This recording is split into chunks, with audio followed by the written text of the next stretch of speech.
ഞങ്ങളുടെ ഗ്രൂപ്പിൽ 3 പേരുണ്ടായിരുന്നു. ഞങ്ങൾ ആദ്യം എല്ലാ മാധ്യമ പ്രവർത്തകർക്ക് വേണ്ടിയാണ് പ്രാർത്ഥിച്ചത്. അതിനുശേഷം എല്ലാ മാധ്യമപ്രവർത്തകരും, പിന്നെ എല്ലാ കുടുംബങ്ങൾക്കും എല്ലാ യുവതി യുവാക്കൾക്കും വേണ്ടിയും പ്രത്യേകം പ്രാർത്ഥിച്ചു. പിന്നെ ഈ ക്ലിപ്പിങ്സ് കണ്ടപ്പോൾ എല്ലാ മാധ്യമ പ്രവർത്തകർക്കും ഇതുപോലെയൊക്കെ ഓരോ സംരംഭങ്ങൾ ഉണ്ടാക്കുകയാണെങ്കിൽ ലോകം മുഴുവനും നല്ലൊരു പ്രചോദനത്തിന് സാക്ഷ്യമാകുമല്ലോ എന്ന് വിചാരിച്ച് ഞങ്ങൾ ഒത്തിരി പ്രാർത്ഥിച്ചു. പിന്നെ അങ്ങനെ ഓരോന്നും ഞങ്ങളുടെ മനസ്സിൽ പെട്ടെന്ന് വന്ന് ഞങ്ങൾ എല്ലാവർക്കും വേണ്ടി പ്രത്യേകം മാധ്യസ്ഥ പ്രാർത്ഥന പ്രാർത്ഥിച്ചു.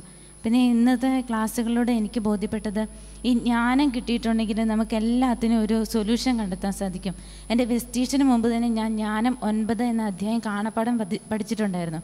അപ്പം കുർബാന സ്വീകരിച്ച് കഴിഞ്ഞ് നമ്മൾ ഉപകാരസ്മരണയ്ക്കിരിക്കുമ്പോൾ സ്പോണ്ടനായിട്ട് എൻ്റെ മനസ്സിലേക്ക് അത് മുഴുവൻ കാണാപ്പാടമായിട്ട് വരുമ്പം ഞാനത് ഒരു ദിവസം പോലും അത് മുടക്കാതെ പ്രാർത്ഥിക്കുവാൻ, ഇപ്പം പള്ളിയിൽ നിന്ന് ഇറങ്ങി വേഗം എന്തെങ്കിലും ആവശ്യങ്ങൾക്ക് അത്യാവശ്യമായി പുറത്ത് പോകുമ്പോഴാണെങ്കിലും അത് ഉരുവിട്ടുകൊണ്ട് ആ ജ്ഞാനം 9 എന്ന അധ്യായം കാണാപ്പാഠം പഠിച്ചുകൊണ്ട് തന്നെ ഞാനത് ചൊല്ലിക്കൊണ്ട് നടന്നുകൊണ്ടിരുന്നുള്ളൂ. അപ്പോൾ അതെനിക്കൊരു പ്രത്യേക ശക്തിയായിട്ട് അനുഭവപ്പെട്ടിട്ടുണ്ട്. Thank you. ഇനി 7-ാം അധ്യായം കൂടി കാണാപ്പാഠം പഠിച്ച് പ്രാർത്ഥിച്ചോ? 7-ാം